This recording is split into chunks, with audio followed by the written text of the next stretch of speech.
The key recommendations around remuneration from the Royal Commission include APRA updating its standards to focus on the management of non-financial risk, not just focusing on the management of prudential or financial risks. There's going to be a greater focus on using remuneration to manage non-financial risks and manage misconduct in the financial services sector. Flowing on from that, there's been a recommendation that all institutions should have clawback mechanisms, an ability to claw back vested remuneration in their remuneration plans. Similarly, there'll be an extension of the BEAR beyond ADI, beyond the current ADIs to non-ADI APRA regulated entities, superannuation funds, insurance companies. So they will need to comply with the forfeiture and the adjustment provisions around remuneration that exist for accountable persons under that regime. And finally, there's a much greater expectation of board level oversight of remuneration outcomes. Boards getting more information about remuneration, taking a greater responsibility for the outcomes and using remuneration to manage conduct risks and other risk issues in financial institutions.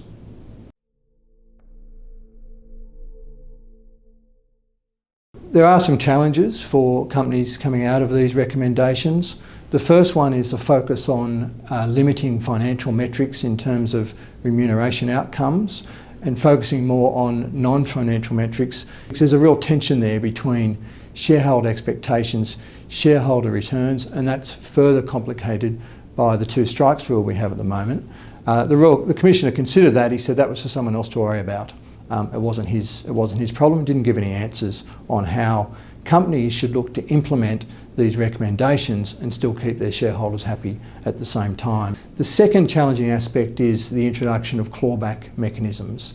A recommendation that companies should be able to claw back vested remuneration. The Commissioner said that he thought all financial institutions should have that ability, but the question is how? How do you claw back a share which has already been awarded to an employee? That doesn't fit neatly within buyback provisions in the Corporations Act. The person may have sold the share and already spent the money.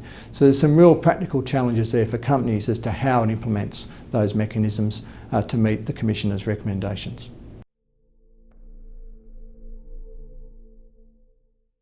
So what do companies need to do now? The first thing is to look at your current remuneration systems. Are they purely focused on achieving financial outcomes?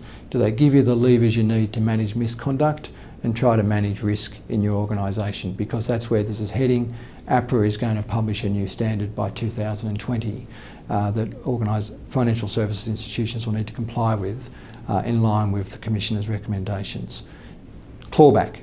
Do you have the tools you need to be able to do that in your remuneration plans at the moment? And if so, are they fit for purpose?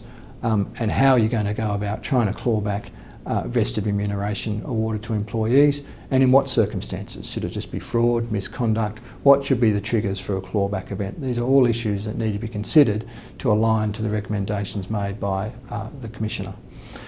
Further, for a board, you want to be setting clear guidance on when there will be adjustments to remuneration outcomes for employees in the organisation, both at an executive level and below.